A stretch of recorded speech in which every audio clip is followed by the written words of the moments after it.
হাওড়ার ডোমজুড়ের মাকড়দহ বাম সুন্দরী ইনস্টিটিউশন শতাব্দী প্রাচীন এই স্কুলে রয়েছে বেশ কিছু পুরনো গাছ। ওই সময় সমস্ত গাছের ছায়ায় ক্লাস হতো। প্রখর গ্রীষ্মে আজও সেই সব গাছের তলায় আশ্রয় নেন পড়ুয়া থেকে শুরু করে অভিভাবকরাও। অভিযোগ, স্কুলের ভারপ্রাপ্ত প্রধান শিক্ষক কাউকে কিছু না জানিয়েই রাতের অন্ধকারে একটি আম গাছ কেটে বিক্রি করে দিয়েছেন, যার বিরুদ্ধে ক্ষোভে ফেটে পড়ে স্কুলের প্রাক্তন ছাত্ররা। অভিযোগ, এখানে একটা গাছ ছিল, প্রায় শতাব্দী প্রাচীন গাছ। শতাব্দী প্রাচীন গাছটাকে কেটে বেশিভাবে টাকা এসে বিক্রি করেছে এবং ওই জায়গাতে বিল্ডিং করার পরিকল্পনা ওনারা করছে। গাছটাকে বাঁচিয়েও একটা বিল্ডিং করা যেত। শতাব্দী প্রাচীন মানে আমি ছোটবেলায় দেখেছি, 40 বছর বয়স, আমার বাবাও দেখে গেছেন গাছটা। সেই গাছটা কাউকে না জানিয়ে এবং কোনো কমিটিকে না জানিয়ে আমরা প্রেসিডেন্টের সঙ্গে কথা বলেছি, প্রেসিডেন্টও জানে না। রাতের অন্ধকারে গাছটা বিক্রি করে চালান করে দিচ্ছিল। রাষ্ট্রের শিক্ষকরা গাছগুলোকেই আটকে রেখেছে।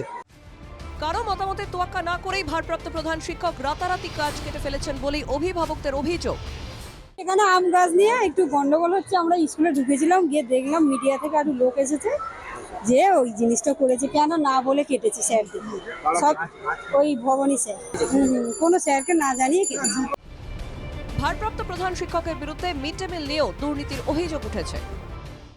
যে একটা মিড ডে মিলের ডিম, একটা ডিমকে 4 ভাগে কি করে খাওয়াতো? অনেক ছাত্র আছে এরা জানে, জিজ্ঞাসা করুন। একটা সময় তোমাদের ডিমকে 4 ভাগ করে গুঁড়ো গুঁড়ো করে দিত কি দিত না? তার সঠিক বিচার চাই। গাছ কাটা নিয়ে কোনো প্রশ্নের জবাব তিনি ক্যামেরার সামনে দেবেন না, সাফ কথা ভারপ্রাপ্ত প্রধান শিক্ষকের। আমার মনে হয় ক্যামেরাটা বন্ধ করুন। এটা তো থাকবে স্যার, ক্যামেরাটা বন্ধ করুন। স্কুলের প্রাক্তন ছাত্র এবং বর্তমান শিক্ষকদের একাংশ অকারণে এভাবে একটি শতাব্দী প্রাচীন গাছ কেটে ফেলার সিদ্ধান্ত মানতে নারাজ। কেন এভাবে একটি স্মৃতি বিচরিত গাছ কেটে ফেলা হলো সেই প্রশ্নে ঘুরছে সকলের মুখে।